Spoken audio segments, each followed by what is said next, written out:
Problemado sa pag-ibig, pamilya, o nahihirapang hanapin ang sarili?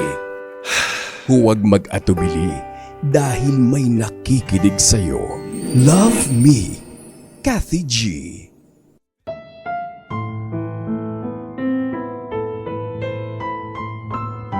This love letter is from Eileen.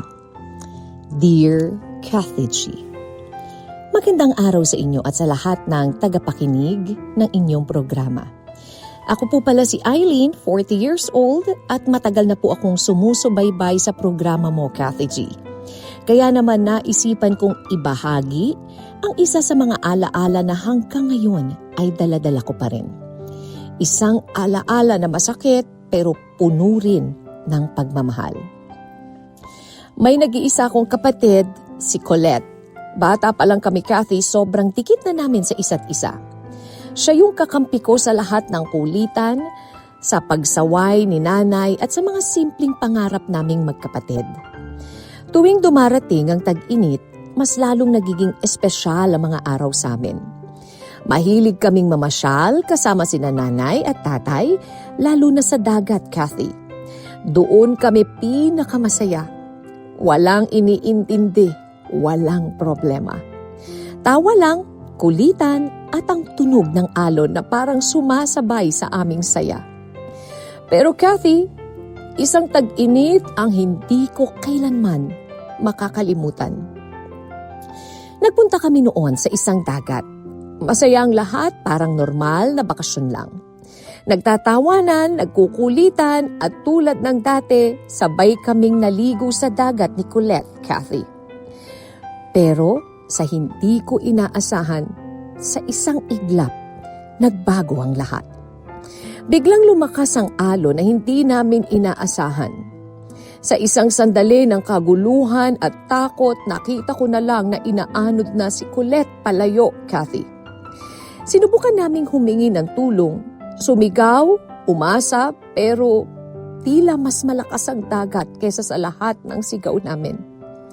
At sa araw na yon, hindi lang alon ang nawala sa amin, kung hindi ang isang parte ng buhay ko. Kailanman hindi na namin siya nakita pa. Masakit, Kathy, sobrang sakit, parang may bahagi ng puso ko na tuluyang nawala kasama siya. Hanggang ngayon, may mga pagkakataong bumabalik lahat ng trahedya lalo na kapag tag-init. Kapag naririnig ko ang alon, kapag naaamoy ko ang dagat, si Colette agad ang naaalala ko. Unti-unting tinanggap namin ni nanay at tatay ang nangyari. Hindi madali at marahil hindi rin talaga tuluyang mawawala ang sakit.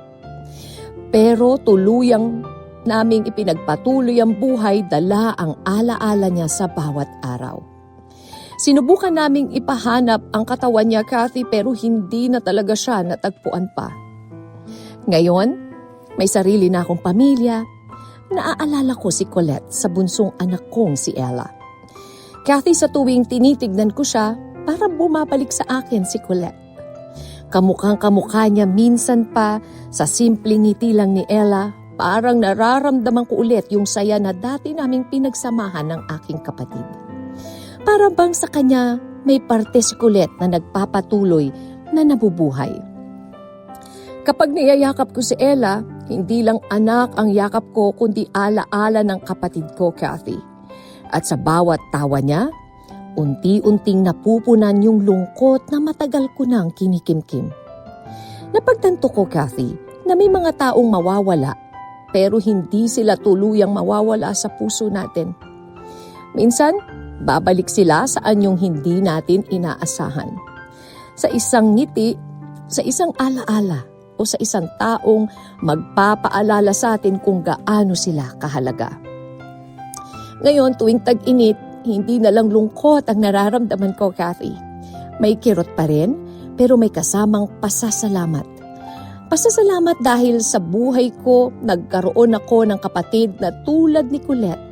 At ngayon, sa pamamagitan ng aking anak, patuloy ko pa rin siyang nararamdaman. At kung nasaan man siya ngayon, sana alam niyang hindi ko siya nakakalimutan at hindi ko siya pipitawan. dito sa puso ko bilang pinakamamahal at nag-iisa kong kapatid. Hanggang dito na lamang po, Kathy. Maraming salamat sa pagbasa ng aking sulat. Lubos na nagmamahal, Aileen. Love Me, Kathy G.